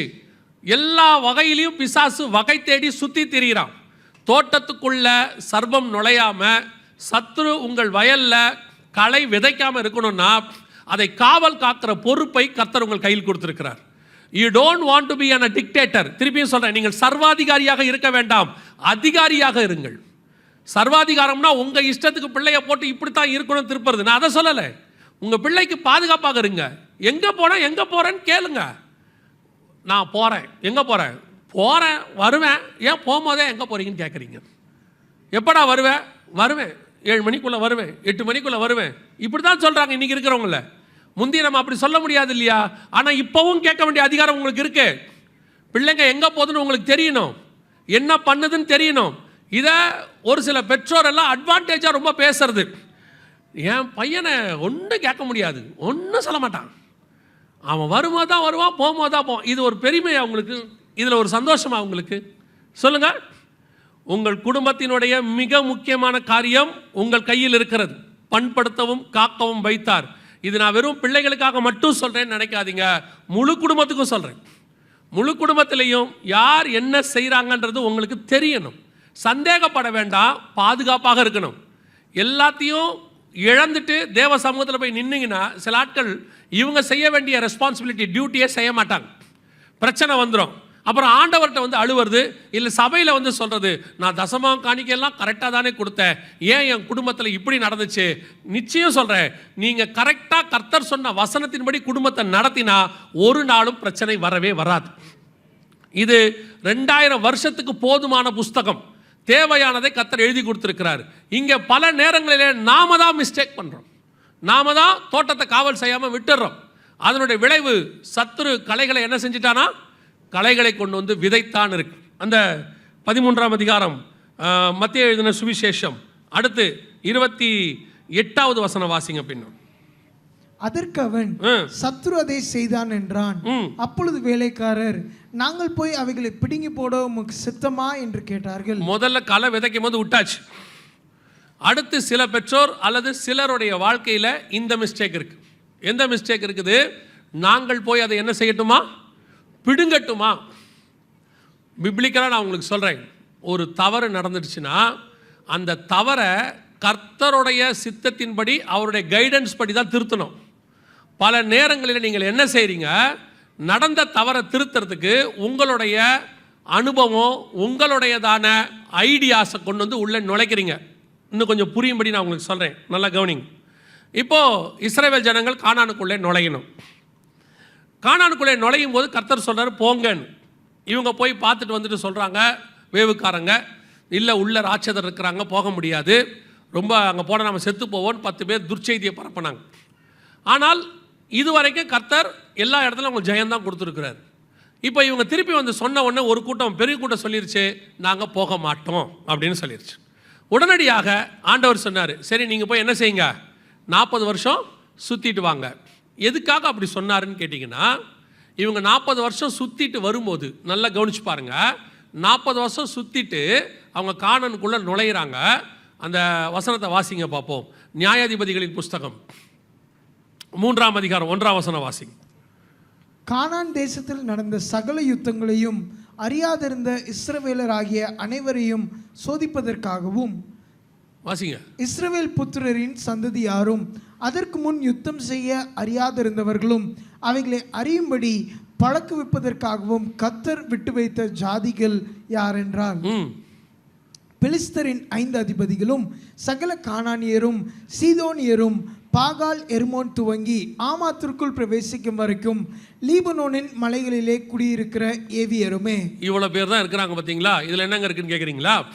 அவங்க கானானுக்குள்ளே போகும்போது யாரை பார்த்து பயந்தாங்கன்னா, ஏனோக்ஸின் புத்திரராகிய ராட்சதர்னு ஒரு குரூப்பை பார்த்து பயந்தாங்க. என்னாகமத்தில் நீங்கள் வாசிக்க முடியும். ஆனால் திரும்பி 40 வருஷம் கழித்து வராங்க, அந்த லிஸ்ட்டில் யார் இல்லை, அந்த ராட்சதர் இல்லை, ஏனோக்ஸின் புத்திரராகிய ராட்சதர் அங்கே இல்லை. அவருடைய அர்த்தம் என்னன்னா, சரி நீங்கள் யாரை பார்த்து பயந்துட்டீங்க, இவங்க உள்ளே போகக்கூடாது, போனால் நீங்கள் செத்துருவோன்னு பயப்படுறீங்க, நீங்கள் 40 வருஷம் சுற்றிட்டு வாங்க. நீங்கள் வரத்துக்குள்ள ஏனோக்சின் புத்திரரை அங்கேருந்து ஆண்டவர் ரிமூவ் பண்ணிட்டார். ரிமூவ் பண்ணி அவங்க அந்த தேசத்தில் இல்லை. இவங்க திரும்பி வரும்போது தேசம் அவங்க பயந்த ஜனங்க அங்கே இல்லை, பீஸ்ஃபுல்லாக உள்ளே நுழையலாம். இதுக்கு தான் அந்த 40 வருஷம். ஆனால் இது யாருக்கு தெரியல? இஸ்ரவேலருக்கு தெரியல. இப்போ இவன் என்ன பண்ணிட்டான்? 40 வருஷம் எங்களை சுத்த சொல்கிறீங்க, முடியாது, நாங்களே பார்த்துக்கிறோன்னு சொல்லி உள்ளே போயிட்டான். உள்ளே போனால் சண்டை வருது, அடிக்கிறாங்க, தோற்று போயிட்டான், திருப்பி வந்துட்டான். பல நேரங்களிலே நாம் தவறு செய்யும் போது அதை சரி பண்ணுகிற வேலையை கர்த்தர் செய்வார். கர்த்தரே அந்த வேலையை செய்வார். நீங்கள் ஒன்று தப்பு பண்ணாமல் இருக்கணும். பண்ணிட்டீங்களா, கர்த்தர் சரி பண்ணுற வரைக்கும் காத்து இருக்கணும். நாம் பண்ணுறதும் தப்பு, ஆண்டவர் சொன்னபடி கேட்காம தப்பு பண்ணிட்டோம், திருப்பி சரி பண்ணுற பொறுப்பையும் கர்த்தர்கிட்ட கொடுக்கறதில்ல, நம்மளே சரி பண்ணிக்கிறோம்னு நினைக்கிறோம். பல நேரங்களில் இதுதான் பிரச்சனையாக மாறுகிறது. இதுதான் உங்களுக்கு ஆண்டவர் சொல்கிறாரு, நீங்கள் நல்ல கோதுமை மணிகளையும் களைகளோடு சேர்ந்து பிடுங்கிடுவீங்க, வேண்டாம், நீங்கள் என்ன செய்யுங்க, நான் பிடுங்கிறது விறக்கிற அமைதியாகிருங்க, நானே அதை சரி பண்ணுறேங்கிறார். பல நேரங்களிலே நீங்கள் செய்யக்கூடியதான தவறுகளை, நாம் தவறு செய்யாதவங்க இங்கே யாருமே கிடையாது. ஏன் அப்படின்னா நம்ம மனுஷங்கன்னு ஆண்டவருக்கு தெரியும். அவர் நாம் மண்ணு என்று அவர் என்ன செய்கிறாராம், நினைவு கூறுகிறார். ஸோ நம்ம மண் என்று நினைவு கூறும்போது கர்த்தர் என்ன செய்கிறாரு, நம்மளை சரி பண்ணுறதுக்கு ஆண்டவர் நிறைய வழிகள் வச்சிருக்கிறார். எனக்கு ஆண்டவர் சொல்லி கொடுத்தது ஒன்று தான், நாம் விழ மாட்டோன்னு கர்த்தர் சொல்லலை, விழுந்தா எழுந்திருக்கிறோமான்னு தான் கர்த்தர் பார்க்குறாரு. பைபிளில் விழாதவங்கன்னு யாருமே இல்லை, விழுந்திருக்கிறாங்க, திருப்பி என்ன செய்கிறாங்க, செகண்ட் சான்ஸ் ஏஞ்சி வந்துடுறாங்க. ஆனால் கர்த்தர் சரி பண்ணுற வரைக்கும் என்ன செய்யணும், காத்திருக்கணும், ஒப்பு கொடுக்கணும். இன்னைக்கு நாம் விழுந்துடுறோம், சரி திருப்பி ஆண்டவர் சொல்கிறார், நான் சரி பண்ணுறேன், என்கிட்ட கொடு. ஒரு விஷயத்தை மட்டும் நல்லா தெரிஞ்சுக்கொள்ளுங்க, பையன் தவறு செய்தாலோ பொண்ணு தவறு செய்தாலோ வாழ்க்கையில் நாம் தவறு செஞ்சிட்டாலோ அல்லது கர்த்தருக்கு பிரியமில்லாத காரியத்தை செஞ்சிட்டாலோ நமக்கு இருக்கிற ஒரே ரெமிடி தேவ சமூகம் மட்டுமே. அங்கே போய் தான் அதை சரி பண்ண முடியும், வேற எங்கேயுமே சரி பண்ண முடியாது. நாம் நினச்சிக்கிறோம் இப்படி பண்ணால் சரியாயிரும், அப்படி பண்ணால் சரியாயிரும். ஒரு மனுஷன் ஒரு முறை ஒரு இடத்துக்கு போகணும் அப்படின்னு சொல்லி கேட்டார், வெளிநாட்டுக்கு. அப்போது கர்த்தர் அவர்கிட்ட சொல்கிறாரு, போக வேண்டாம், நீ அந்த தேசத்திலேயே தங்கியிரு அப்படின்னு சொன்னார். ஆனால் இவர் அந்த நாட்டுக்கு போய் நல்லா சம்பாரித்து பிள்ளைகளெல்லாம் அந்த ஊர் காலேஜில் படிக்க வைக்கணும்னு அவருக்கு ரொம்ப ஆசை. அவர் என்ன பண்ணார், ஜோ பண்ணுங்க பிரதர், ஜோ பண்ணுங்க பிரதர்ம்பார். ஆனால் நான் அந்த கர்த்தர் சொன்னதை சொல்லிட்டேன், இப்படி இருக்குது அப்படின்னு சொல்லியாச்சு. அவர் ஜோம் பண்ணி அதை பண்ணி இதை பண்ணி கடைசியில் என்னென்னவோ போராடி அந்த நாட்டுக்கு போயிட்டார். இங்கே நல்லா சம்பாதிச்சுக்கிட்டு இருந்த மனுஷன் அங்கே போயிட்டார். அங்கே போனால் இப்போது அவர் எதிர்பார்த்த மாதிரி அந்த நாடு இல்லை, ரொம்ப கஷ்டம். 2 மாதத்தில் ஃபோன் பண்ணுறார், பிரதர் இங்கே சரியில்லை, எதுவுமே சரியில்லை, தெரியாமல் வந்துட்டேன், அன்றைக்கி ஆண்டவர் சொன்னதை நான் கேட்காம விட்டுட்டேன், இப்போ நான் யோசிச்சுக்கிட்டு இருக்கிறேன், இன்னும் ஒரு மாதத்தில் கிளம்பிடலான்னு இருக்கிறேன். இப்போ ஆண்டவர் சொல்கிறாரு, அவனை அங்கேயே இருக்க சொல்லணும். ஏன் அப்படின்னா போகக்கூடாதுன்னு சொன்னபோது இவர் என்னவாயிட்டார், போயிட்டார். இப்போ கர்த்தர் அவரை சரிப்படுத்த விரும்புகிறார். அவரை மட்டும் இல்லை, அவருக்கு உண்டான நஷ்டத்தை தீர்க்க கர்த்தர் விரும்புகிறார் அங்கே. ஆனால் இப்போ முடியாது பிரதர், இங்கே இருக்க சான்ஸே இல்லை, நிலைமை ரொம்ப மோசமாக இருக்குது. இப்போ இவர் அதை சரி பண்ண விரும்புகிறார். பழையபடி நான் அங்கேயே போயிட்டா அந்த வேலை ரெடியாக இருக்குது, ஜாயின் பண்ணிடுவேன், பழையபடி எல்லாம் சரியாகும். ஆகாது, ஆகவே ஆகாது. கர்த்தர் உங்கள் வாழ்க்கையில் ஏற்பட்ட தவறை சரி பண்ண கர்த்தர் ஒருத்தரால் மட்டும்தான் முடியும். நம்ம தவறை நம்மளே சரி பண்ணிக்க முடியுமானால் இயேசு வெளிப்பட வேண்டிய அவசியம் கிடையவே கிடையாது. அவர் ஏன் வெளிப்பட்டார், பல நேரங்களில் நாம் செய்த தவறை சரி பண்ணுவதற்கு. நீங்கள் வெயிட் பண்ணுங்க, பொறுமையாக இருங்க. ஒன்று மட்டும் நான் உங்களுக்கு தெளிவாக சொல்கிறேன், கர்த்தருடைய கரத்தில் தீமை என்பது கிடையவே கிடையாது. ஏன்னா கர்த்தருக்கு தீமை செய்ய தெரியாது. ஏன்னா அவர்கிட்ட தீமையே கிடையாது, தீமையை பார்க்க மாட்டாத சுத்த கண்ணன். அவர் தீமையை செய்ய மாட்டார், ஆனால் அவருக்கு அதை சரி பண்ணுற விதம் தெரியும். It will take time. இப்போ உள்ளத்துக்கு போட்டாங்க தானியேலை, அவனுக்கு ஒரு நாள் நைட் அவன் என்ன தான் செய்யணும், அந்த சிங்க கபிக்குள்ளே. நான் தான் சொல்லுவேன், யோசித்து பார்த்தேன். இப்போ ஒரு தூதன் உள்ள சிங்க கபியில் சிங்கத்தோடைய வாயை என்ன பண்ணிட்டான், கட்டி விட்டான்ல. அப்படி கட்டின தூதன் இந்த தானியலை தூக்கி வெளியே விட்டுருக்கலாமா இல்லையா? நைட்டெல்லாம் தானியல் நீ எங்கே இருக்க வேண்டாம், இந்த குகைக்குள்ளே இருக்க வேண்டாம், நீ வெளியே வந்துரு, வெளியே உட்காந்துக்கோ, ராஜா வருவார்னு சொல்லாமல்ல. ஆனால் சிங்கத்தின் வாயை கட்டின அந்த தூதன் தானியலையும் பக்கத்திலே உட்கார வச்சுட்டு போயிட்டான். நீ இங்கே இரு, எப்போ வரைக்கும், ராஜா வந்து உன்னை அழைத்து கொண்டு போகிற வரைக்கும் நீ இந்த இருளில் உட்கார்ந்துருக்க வேண்டியது அவசியம். ஆனால் ஒன்று, உனக்கு எந்த ஆபத்தும் வராது, சிங்கம் உன்னை கடிக்காது, பக்கத்தில் இருக்கும். ஆனால் யூ வாண்ட் டு வெயிட். பல நேரங்களில் அதான் கர்த்தர் நமக்கு சொல்கிறார். நாமளே என்ன பண்ண நினைக்கிறோம், இந்த சிங்கத்தின் வாயை கட்டியாச்சே, என்னை போகும்போது கொஞ்சம் அப்படி விட்டுட்டு போயிடுங்களேன். அவன் சொல்கிறான், இங்கே இரு. நீங்கள் சில நேரத்தில் யோசிக்கிறீங்க தானே, கர்த்தர் நம்மளை சில சிங்கத்தோடு கொடுத்துருவார் வாழ்க்கையில். பார்த்துருக்கீங்களா? சில சிங்கத்தோடு கொடுத்துருவார். அந்த சிங்கத்துக்கு வாயை கட்டியிருக்க மாட்டார், ஆனால் கடிக்காது, ஆனால் உரிமிக்கிட்டே இருக்கும், கூடவே விட்டுட்டு போயிடுவார். நீங்களும் கேட்டுக்கிட்டே இருப்பீங்க, ஆண்டவரே இந்த சிங்கத்தோட எத்தனை நாள் நான் இப்படி போராடணும், இந்த சிங்கம் உரிமிக்கிட்டே இருக்க.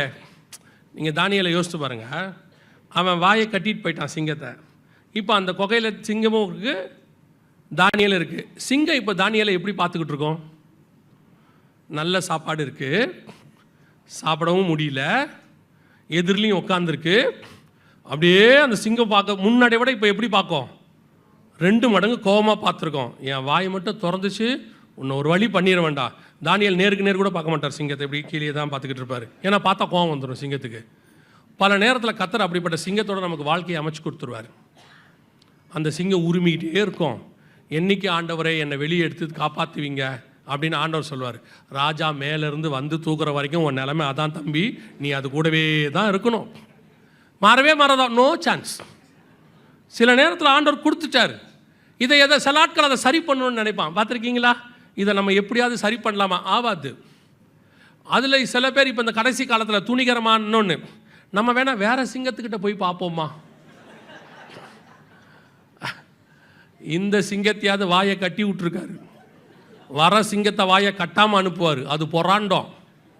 சிலர் அப்படிலாம் தவறி போய் இன்னொரு சிங்கத்திட்ட போய் கத்தி கதறி கொதறி குத்துயிரும் கொலையுருமா வந்து ஆண்டவர்கிட்ட கேட்குறான், ஆண்டவரே இப்போ நான் என்ன பண்ணுறது? ஒன்றும் முடியாது, 2 பக்கமும் 2 சிங்கம் இப்போ சாவறான். உங்களுக்கு சொல்கிறேன், கத்தர் கொடுத்த சிங்கம் அது அப்படி தான் இருக்கும், வேறு வழி இல்லை.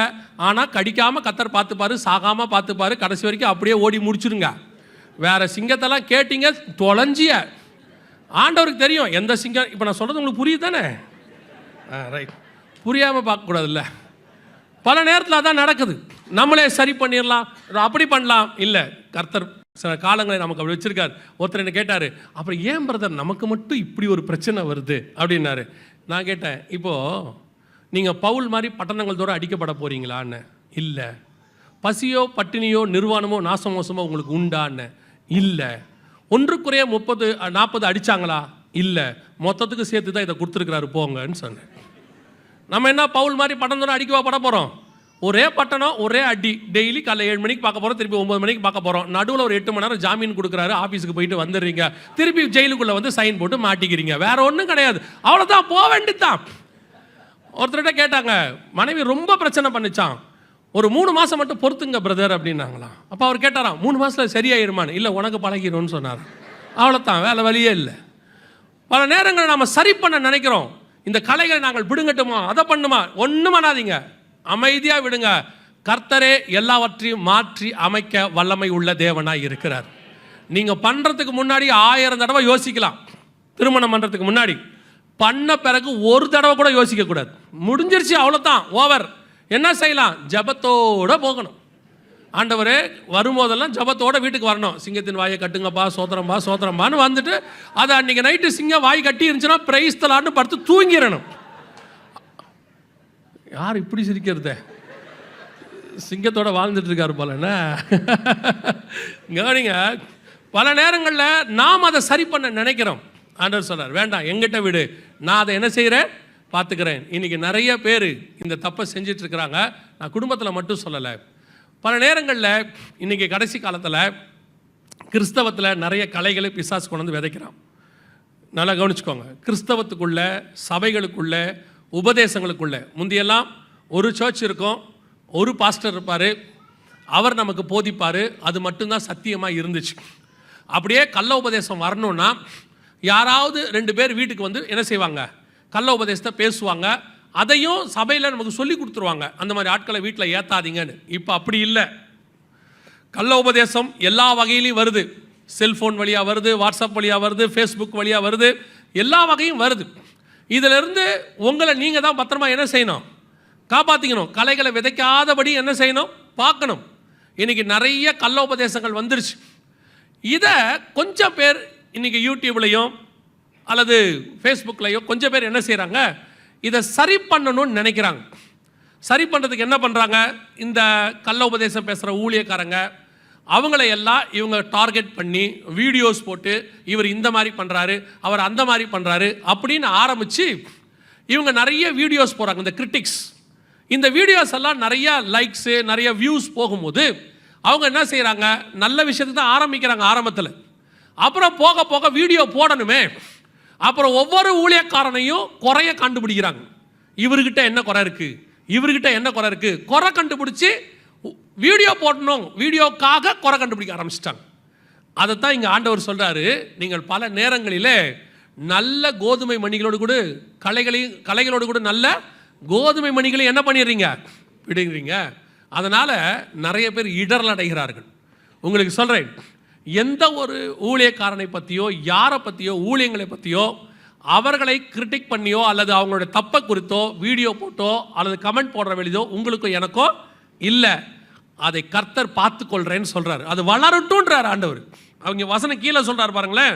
அதற்கு அவன் வேண்டாம், களைகளை பிடுங்கும் போது நீங்கள் கோதுமையும் வேரோடு பிடுங்காதபடிக்கு ரெண்டையும் அறுப்பு மட்டும் வளர விடுங்கள். வளரட்டும். சில ஆட்கள் எழும்பி சிலரை மோசம் போக்குறாங்க, வாலிபர்களை மோசம் போக்குறாங்க, ஒரு சிலர் சபைகளை மோசம் போக்குறாங்க, ஒரு சிலர் கள்ள உபதேசங்களை கொண்டு கொடுத்து பார்க்கும்போது நமக்கு கொஞ்சம் பதபதைக்குது. என்னடா இப்படியெல்லாம் பண்ணுறாங்களே, கொஞ்சம் வேகமாக கோபமாக மெசேஜ்லையும் பேசிடுவோம். ஒரு 10 வருஷத்துக்கு முன்னாடி ஒரு ஊழியக்காரர் எழும்பி சபைகளுக்கு விரோதமாக ஆத்துமாக்களுக்கு விரோதமாக நிறைய காரியம் செஞ்சார். அப்போ நாங்கள் ரொம்ப வேகமாக மெசேஜில் இவர் இப்படி செய்கிறாரு, அந்த மாதிரி செய்கிறாரு, அவர் திருடுறாரு இப்படிலாம் பேசினோடனே ஒரு நாள் ஆவியானவர் கேட்டார், எதுக்கு இவ்வளோ கோவப்பட்ட? ஏன் உன் மாம்சத்தை கொண்டு வந்து புல்பீட்டில் நுழைக்கிற? ஏன் அவங்கள பற்றி இப்படி பேசுகிற?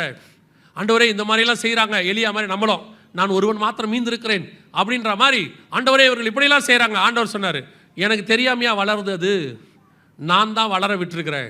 அதை எப்போ பிடுங்கணும்னு எனக்கு தெரியும். உன் வேலை அவன் கெட்டவன் சொல்கிறதில்ல, உன் வேலை நான் நல்லவர்னு சொல்கிறது. இயேசு தெய்வம் என்று சொல்வது மட்டும்தான் நம்ம வேலை. எவன் கெட்டவன் சொல்கிறது நம்ம வேலை இல்லை. நீங்கள் எவன் கெட்டவன் என்று சொல்லுவதனால உங்களுக்கு பரலோகத்துக்கு எந்த ஆதாயமும் இல்லை. ஆனால் இயேசு நல்லவர் என்று சொல்லுவதனால ஒரு ஆத்மா ரட்சிக்கப்பட்டா உங்கள் கணக்கில் அது பரலோகத்துக்கு வந்துவிடும். நீங்கள் இந்த வேலையை நிறுத்திடுங்க, கலைகளை பிடுங்கிற வேலையை நிறுத்திடுங்க. கர்த்தரே பார்த்துக்கொள்வார். கர்த்தருக்கு தெரியும் அதை எப்போ என்ன செய்யணும் ஏது செய்யணும், கர்த்தருக்கு நல்லா தெரியும். பலர் இந்த கிரிட்டிக்ஸ் வேலையை செய்யறதுல உங்களுக்கு தான் ஆபத்து. நீங்கள் 10 கலைகளை பிடுங்கலாம், ஒரு கோதுமை மணியை பிடுங்கினாலும் கர்த்தர் உங்கள்கிட்ட கணக்கு கேட்பார். ஒரு ஊழியக்காரனை பற்றி தப்பாக வீடியோ போட்டுட்டீங்க, அதனால் ஒரு 10 பேர் இடரல் அடைஞ்சிட்டானா இடரல் அடைய பண்ணுகிறவனுக்கு எந்திர கல்னு பைபிள் சொல்லுது. நம்முடைய வேலை அதெல்லாம் கிடையாது. எவன் கெட்டவன் ஆராயறதே கிடையாது. எழும்பட்டும் பேசட்டும். கமாலியல் சொல்கிறார் அப்போஸ்தலர் நடவடிக்கைகளில், இப்படி யாராவது எழும்பும் போது அவங்கள ஏதாவது பண்ணணும்னு சொல்லி சங்கம் உட்காந்து பேசும்போது கமாலியல் சொல்கிறாரு, விட்டுருங்க, அது கர்த்தரால் வந்திருக்குமானால் உங்களால் அதை தடுக்க முடியாது. அது கர்த்தர் இல்லாமல் வந்திருக்குன்னா அதுவே தானாக ஒளிந்து போகும். நான் சாட்சியாக சொல்லுவேன், நான் 10 வருஷத்துக்கு முன்னாடி பேசின அந்த ஊழியக்காரர் இப்பொழுது இல்லை. கர்த்தர் அவரை அந்த கலையை அப்புறப்படுத்திட்டார், அதாவது ஊழியத்திலேருந்து அப்புறப்படுத்திட்டார். அதுக்கு தான் உங்களுக்கு சொல்கிறேன், பல நேரங்களில் இந்த கோதுமை மணிகளை நாம் பிடுங்கிற கலைகளை பிடுங்க நினச்சிக்கிட்டு கோதுமை மணிகளையும் பிடுங்க தொடங்கி விடுகிறோம். அதனுடைய விளைவு என்னவாகிறது? நல்ல கோதுமை மணிகளை என்ன செஞ்சிடறோம்? பிடுங்கிடுறோம். அந்த வேலையை நிறுத்திடுங்க. நம்முடைய வேலை, நமக்கு கொடுக்கப்பட்ட ஒரு வேலை என்ன தெரியுமா? சபைக்குள்ள வீட்டுக்குள்ள கலைகள் வராதபடி பாதுகாப்பது. இதுதான் ஃபர்ஸ்ட் வேலை. ரெண்டாவது, அப்படி வரும்பொழுது அந்த கோதுமை மணிகள் ஒருவேளை கலைகள் கோதுமை மணிகளை நாசமாக்குதுன்னு தெரிஞ்சா போய் எஜமான்கிட்ட சொல்லிடுங்க, எஜமானே இப்படி நடக்குது, என் பிள்ளைகளை எப்படி பாதுகாக்கணும், என் குடும்பத்தை எப்படி பாதுகாக்கணும், என் மனைவி கணவனை எப்படி பாதுகாக்கணும், தேவ சமூகத்தில் ஒப்பு கொடுங்க. பல நேரங்களில் நம்மளால் செய்ய முடியாது. கர்த்தரால் கூடாத காரியம் ஒன்றுமில்லை.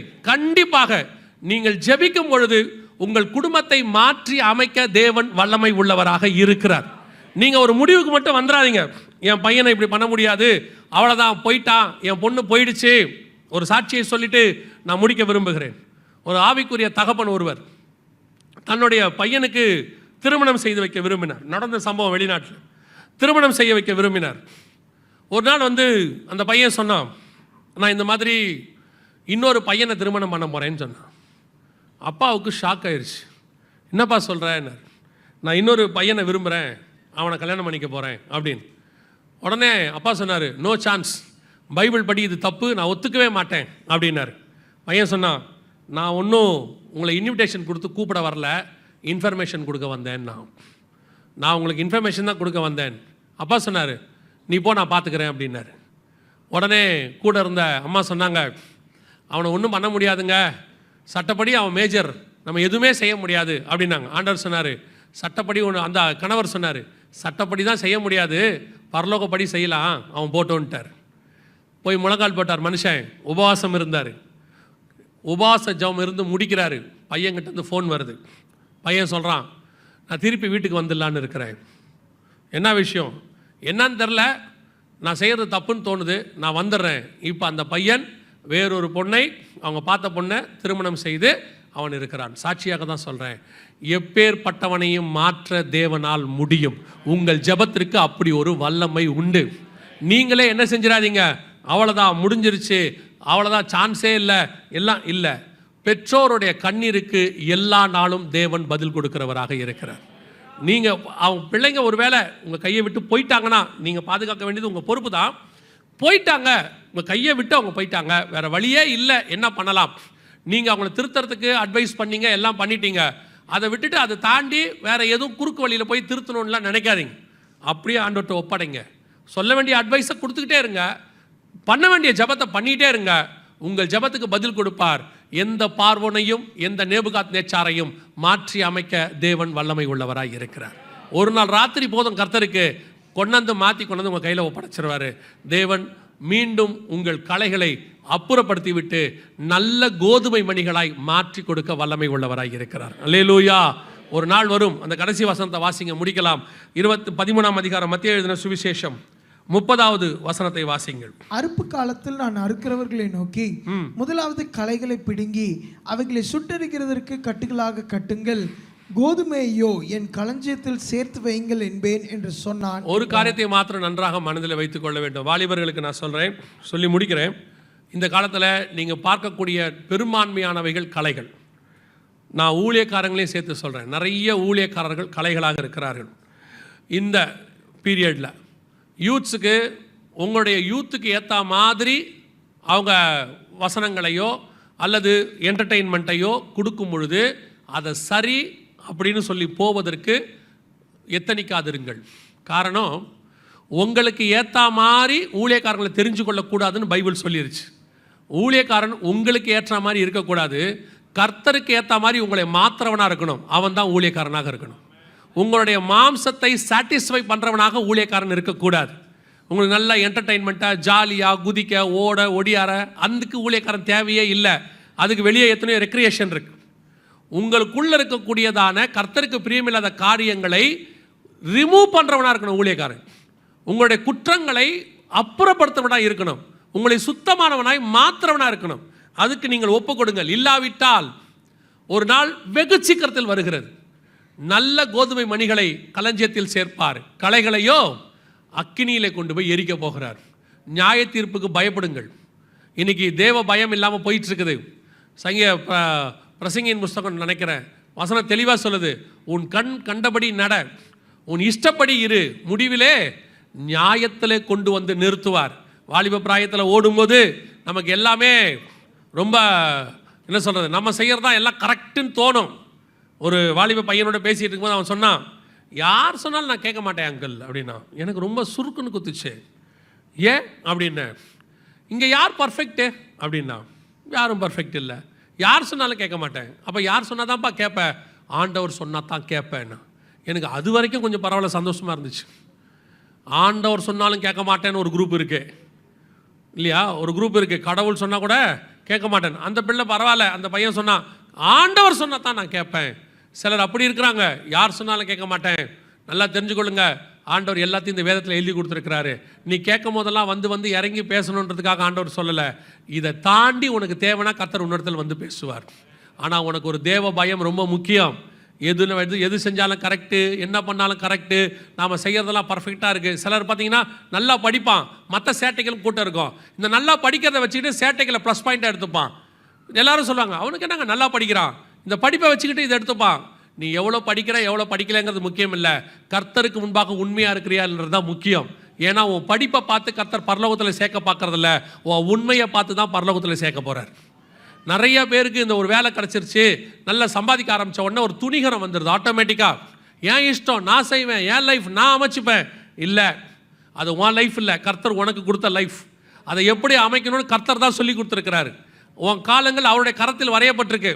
ரொம்ப நீங்கள் இந்த வேலை கிடச்சி சம்பளம் கிடச்ச உடனே எல்லாமே கரெக்டாகிடுச்சு, ஃப்யூச்சரே நம்மக்கிட்ட இருக்குன்னு நினைக்காதீங்க. ஆண்டவர் நினச்சாருன்னா அவ்வளோ பெரிய வண்டியை சின்ன முள் வச்சு குத்தி பஞ்சராக்கி ஓரமாக நிற்க வச்சுருவார். வண்டியில் பெட்ரோல் இருக்கும், எல்லாருக்கும் லைசன்ஸ் இருக்கும், ஆர்சி புக் இருக்கும், குட்டியோண்டா ஒரு முள்ளை குத்த விட்டு காற்றை பிடிங்கி விட்டுருவார். நடு ரோட்டில் இருட்டில் நின்றுக்கிட்டு இருக்கணும், ஜாக்கி போட்டு மாட்டக்கூட தெரியாது உங்களுக்குலாம். இப்போ ஓரமாகவே நின்றுக்கிட்டு இருக்கணும். கர்த்தர் உன் வாழ்க்கையை ஃபியூஸ் பிடுங்கிறதுக்கு எந்த நிமிஷமும் ஆகும். கர்த்தர் உண்மையில் கிருபையாக இருக்கிறார். தேவ பயம் ரொம்ப முக்கியம். படிப்பை வச்சுக்கிட்டு சம்பாத்தியத்தை வச்சுக்கிட்டு கிடைக்கிற 4 ஃப்ரெண்ட்ஸ் உங்கள்கிட்ட பேசுவான், உனக்கு என்னடா நீ நினச்சா ஆவும்பா, அவன்லாம் உனக்கு கவுக்குறான்னு அர்த்தம். கவுக்குறான்னு அர்த்தம். ரொம்ப கேர்ஃபுல்லாக இருந்து கொள்ளுங்க. ஒருவேளை நான் சொல்லுகிறது கண்டிப்பாக இருக்கும். நான் உங்களுடைய வாலிப பிராயத்தை தாண்டி வந்தவன் என்கிறதுனால சொல்லுகிறேன். தாண்டி வந்தன்ற ஒரே காரணம் எனக்கு தெரியும். அந்த வாலிப பிராயத்தில் நம்ம மைண்டு என்ன யோசிக்கும், என்ன பண்ணுவோம். இப்போ இருக்கிறவங்க அப்போ இருக்க வாலிபரை விட 2 மடங்கு வைப்ரண்ட்டாக யோசிக்கிறாங்க. ரொம்ப கேர்ஃபுல்லாக இருந்து கொள்ளுங்க. இந்த படிப்பு சம்பளம் இது எல்லாமே ஒரு டெம்பரவரி. நினச்ச ஆண்டவர் ஒரு நிமிஷத்தில் எல்லாத்தையும் எடுத்துருவார். எதிர்காலத்தை கேள்விக்குறியாக்கி விட்டுருவார். என்ன பண்ணுறதுனே தெரியாமல் பண்ணி விட்டுருவார். ஆனால் நீ கர்த்தரை மட்டும் பிடிச்சிக்கிட்டினா புழுதியில் இருந்த உன்னை கொண்டு போய் ராஜாக்கள் மத்தியில் உட்கார வைக்க கர்த்தரால் முடியும். கர்த்தர் உன்னை ஆசீர்வதிக்கத்தான் விரும்புகிறார். உன்னை கர்த்தர் எப்பவுமே நல்லா வைக்கத்தான் விரும்புகிறார். உன் பெற்றோரை விட கர்த்தர் உன்னை நல்லா வைக்க விரும்புகிறார். ஆனால் கர்த்தர்கிட்ட மோதிடாத. கல் மேலே மோதின நொறுங்கி போயிடுவேன். நான் எச்சரிப்பாக சொல்லிட்டு தான் முடிக்கிறேன். கர்த்தர் உன்னை அதிகமாய் நேசிக்கிறார். ஆனால் அதிகமாய் நேசிக்கிற பிள்ளையையும் சிட்சிக்கவும் செய்கிறார். தப்பு செய்யும்போது கர்த்தர் எவனை அதிகமாக நேசிக்கிறாரோ அந்த பிள்ளையை சிட்சிக்கவும் செய்கிறார். சும்மா இன்றைக்கி இருக்கக்கூடிய சில ஃபேண்டசியாக சில ஆட்கள் பேசுவாங்க, அப்படி பண்ணால் தப்பு இல்லை, இப்படி பண்ணால் தப்பு இல்லை, அதை செஞ்சால் தப்பு இல்லை. கிடையாது. எப்படி வேணாலும் வாழ்னாங்கன்னு பைபிள் சொல்லவே இல்லை. இப்படித்தான் வாழணும்னு பைபிள் சொல்லியிருக்கு. அப்படி தான் வாழணும். அந்த ஆட்கள் தான் பரலோகத்துக்கு போக முடியும். சிலரை பார்த்துட்டு நீ உன்னை சூடு போட்டுக்காத, அவர் அப்படி இருக்காரு, இவர் இப்படி இருக்காரு. அவரெல்லாம் கர்த்தர் அப்படியே ஓட விட்டுருக்கிறாரு. இந்த மரத்தை அப்படியே வளர விட்டுருக்கிறாரு. ஒரு நாள் வெட்டுவார். கூட சேர்ந்து நீ வெட்டப்பட்டுறாரு. நீ ஆண்டவரை பிடிச்சிக்கோ. நல்ல சபை கொடுத்துருக்கிறார் ஆண்டவர், நல்ல உபதேசம் கொடுத்துருக்கிறாரு. கடைசி வரைக்கும் நீ இப்படியே போயிட்டினா கர்த்தர் உன்னை மீட்க வல்லமை உள்ளவராக இருக்கிறார். அல்லேலூயா. நாம் ஜெபிக்க போகிறோம் தேவ சமூகத்தில். எழுந்திருக்கலாமா? நாம் எல்லோரும் எல்லாம் கண்களை மூடுவோம். சபை என்பது நம்முடைய ஆத்மாவுக்கு வார்த்தைகளை கொடுக்குற இடம். நம்ம பல நேரத்தில் சபையை நம்முடைய மாம்சத்தின் ஆசீர்வாதத்துக்கு கிடைக்கிற வார்த்தைக்காக மட்டும் பயன்படுத்துகிறோம். சபைக்குள்ள வந்து உக்காந்தா வாக்குத்தத்தம் வரும், வசனம் வரும், நான் எதிர்பார்த்துருக்கிறபடி ஆசீர்வாதத்தை பற்றி பேசுவாங்க, நான் எனக்கு இது கிடைக்கும் அது கிடைக்கும்னு சொல்லுவாங்க அப்படின்னு நீங்கள் எதிர்பார்க்குறீங்க. சில நேரங்களில் கர்த்தர் அதையும் செய்கிறார். அதை விட ரொம்ப முக்கியம், உங்கள் சரீரத்தை விட கர்த்தருக்கு உங்கள் ஆத்மா ரொம்ப முக்கியம். ஏன்னா உங்கள் சரீரம் ஏதோ ஒரு காலகட்டத்தில் பூமியை விட்டு போயிடும். ஆனால் உங்கள் ஆத்மா நித்தியமாய் பரலோகத்துக்கு போகும். அதுக்கு தான் கர்த்தர் அதிகமாக பேசுவார். உங்கள் ஆத்மாவுக்கு தேவையான செய்திகளை கொடுக்கறதுக்கு தான் கர்த்தர் சர்ச்சு வச்சிருக்கிறார். இந்த ஆத்மா மண்ணோட ஒட்டிக்கிட்டு இருக்குதா, இல்லை இந்த ஆத்மா மான்கள் நீரோடையை வாஞ்சிக்கிறது போல கர்த்தரை வாஞ்சிக்குதான்? ரெண்டையும் நீங்கள் பார்த்துக்கணும். இந்த உலக பிரகாரமாக நீங்கள் சந்தோஷமாக இருக்கிறத கர்த்தர் தடையாக சொல்லலை. ஆனால் கர்த்தரை விட்டுட்டு ஒரு சந்தோஷம் உலகத்தில் கிடையவே கிடையாது. கர்த்தர் கொடுக்குற சந்தோஷம்தான் நித்தியமானது. இந்த உலகத்தின் சந்தோஷம் கொஞ்ச நேரம் இருக்கும், சில மணி நேரம் இருக்கும், சில நிமிஷங்கள் இருக்கும், சில ராத்திரிகள் இருக்கும். ஆனால் அது அழிந்து போகும், அழிவுக்கு நேராக நடத்தும். ஆனால் கர்த்தர் கொடுக்கிற சந்தோஷம் நித்தியமானது, நிரந்தரமானது, பரலோகம் வரைக்கும் வரும். அதனால் இந்த அற்பமான புல்லுக்கு ஒப்பான இந்த மாதிரி பாவங்களை விட்டுட்டு கர்த்தரை நோக்கி பார்க்க தொடங்குங்க. கர்த்தரோ நித்தியமாய் நடத்த வல்லமை உள்ளவராய் இருக்கிறார். கோதுமை மணிகள் நல்லா வளர்கிற காலம். களைகளை விதைக்காதபடி பெற்றோர் பாதுகாத்து கொள்ளுங்க. களைகளை விதைக்காதபடி ஊழியக்காரங்க பாதுகாத்து கொள்ளுங்க. சபைகளுக்குள்ளே இப்படிப்பட்ட காரியங்கள் வராதபடி பாதுகாத்து கொள்ளுங்க. நீங்கள் நித்திரை பண்ணீங்க உள்ள வந்துடும். நீங்கள் கொஞ்சம் ஆவிக்குரிய வாழ்க்கையில் சோர்ந்து போனீங்க வந்துடும். கொஞ்சம் ஆவிக்குரிய வாழ்க்கையில் சூறச்செடிக்கு கீழே படுத்துட்டீங்க வந்துடும். நித்திரை பண்ணாதபடிக்கு எச்சரிக்கையாக இருங்க. பெற்றோர் உங்கள் பிள்ளைகளுக்கு நீங்கள் எல்லாத்தையும் வாங்கி கொடுக்குறீங்க, நல்லது. அதை விட ரொம்ப முக்கியம் உங்கள் பாதுகாப்பு. அப்பா பார்த்துக்கிட்டு இருக்கிறாரு, அம்மா பார்த்துக்கிட்டு இருக்கிறாங்க, அப்பா அம்மாவுக்கு தெரிஞ்சால் ஆபத்தாக முடிஞ்சிடும் அப்படிங்கிற பயம் இருந்துக்கிட்டே இருக்கணும் பிள்ளைகளுக்கு. அப்பா தானே அம்மா தானே பார்த்துக்கலாம் அப்படின்னு அவன் நினச்சிட்டானா யூ ஆர் ஃபெயிலியர் பேரண்ட்ஸ். நீ பாதுகாப்பாக கொடுக்கப்பட்டவன். வேலி, நீங்கள் தோட்டத்துக்கு வேலி அடைக்கப்பட்டவங்க மாதிரி நீங்கள் உள்ளுக்குள்ளே எந்த மிருகமும் வராமல் பார்த்துக்கோங்க. இன்றைக்கி சில துணிகரமான பெற்றோர் இருக்கிறாங்க. தங்கள் சந்தோஷத்துக்காக பிள்ளைகள் எக்கேடு கெட்டாலும் பரவாயில்லன்னு நினைக்கிற பிள்ளைகள் பெற்றோர் கொஞ்சம் பேர் இருக்கிறாங்க. தங்க செய்கிற தப்பை பிள்ளைங்கிட்ட மறைக்கிறதுக்கு காசை கொடுத்து பொருட்களை வாங்கி கொடுத்து இவங்க பாவம் அவங்களுக்கு தெரியாமல் இவங்க பார்த்துக்கிறாங்க. முடிவிலே கர்த்தர் கொண்டு வந்து நியாயத்தில் நிறுத்துவார். கேர்ஃபுல்லாக இருந்து கொள்ளுங்க. நீ அவனுக்கு முன்மாதிரியாக இருக்க வேண்டியவன். அவனுக்கு முன்பாக நீ பாவியா தலை குனிஞ்சு நிற்காத. நாம எப்படி இருக்கிறோமோ அப்படித்தான் நம்ம சந்ததி. பெற்றோர் தப்பு செஞ்சால் கூட பிள்ளைகள் நல்லா இருக்கணும்னு நினைக்கணும். ஆனால் இன்னைக்கு பெற்றோர் பிள்ளைகள் எக்கேடு கெட்டாலும் போகலான்னு நினைக்கிற ஒரு சந்ததி பெற்றோர் உருவாயிட்டாங்க. அதில் நீங்களும் நானும் இருக்கக்கூடாது.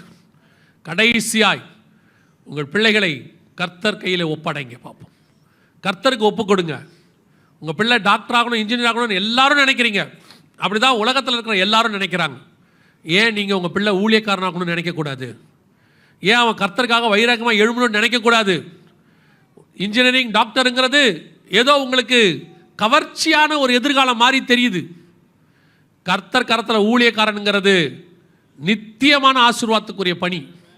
அது நித்திய ஆசீர்வாதத்துக்கான வேலை. உன் குடும்பத்தில் ஒரு ஊழியக்காரன் வந்துட்டானா அவன் நிமித்தம் உன் குடும்பத்தையே கர்த்தர் பாதுகாத்துருவார். நோவாவின் நிமித்தம் அவன் குடும்பமே பாதுகாக்கப்பட்டது. பாருங்க, பாஸ்டர் தன்னுடைய பிள்ளைகளை ஊழியத்துக்கு ஒப்பு கொடுத்தார். இன்னைக்கு எவ்வளோ ஆசீர்வாதம் என்பதை பாருங்க. கண்கூடான ஒரு சாட்சி. அதைத்தான் உங்கள் பிள்ளைகளுக்கு செஞ்சு பாருங்க. உங்கள் பிள்ளைகளை கர்த்தருக்கு கொடுத்து பாருங்க. உங்கள் பிள்ளைகள் கலைகளாக அல்ல, நல்ல கோதுமை மணிகளாக வளர கர்த்தர் கிருபை பாராட்டுவார். நாம் ஒப்பு கொடுத்து ஜெபம் பண்ணுவோமா? அப்படி ஜெபிக்க விரும்புகிறவங்க கரங்களை ஆண்டவருக்கு நேராக உயர்த்தி, ஆண்டவரே, என்னுடைய வயல், என்னுடைய தோட்டம், என்னுடைய வீடு, என்னுடைய சபை கர்த்தருக்கு முன்பாக 100% கோதுமை மணிகள் உள்ளதான சபையாக, வீடாக மாறட்டும் ஆண்டவரே. ஒப்பு கொடுத்து ஜெபம் பண்ணுவோமா? சர்வ வல்லமை உள்ள எங்கள் தகப்பனே, இந்த அருமையான வேலைக்காய் ஸ்தோத்திரம். தேவனாகிய கர்த்தர் இம்மட்டும் நடத்தி கொண்டு வந்த தயவுகளுக்காய் நன்றி. வந்திருக்கிற ஒவ்வொருத்தருடைய குடும்பத்தையும் ஒப்புக் கொடுக்கிறோம். கர்த்தர் பொறுப்பெடுத்துக் கொள்வீராக, ஆசீர்வதிப்பீராக. அந்த குடும்பங்கள் கர்த்தருக்கு முன்பாக எப்பொழுதும் நிற்பதாக. ஆண்டவரே, தீங்கும் அணுகாதபடி கர்த்தர் வேலி அடைத்து பாதுகாத்துக் கொள்ளுங்க. குடும்பங்களுக்கு விரோதமாய் உருவாக்கப்படுகிற எல்லா ஆயுதங்களும் வாய்க்காதே போகட்டும். நீர் மாத்திரம் மகிமைப்படுங்க. எங்கள் ஆண்டவர் இயேசு கிறிஸ்துவின் நாமத்தில் ஒப்புக் கொடுத்து ஜெபிக்கிறோம் எங்கள் ஜீவனுள்ள நல்ல பிதாவே.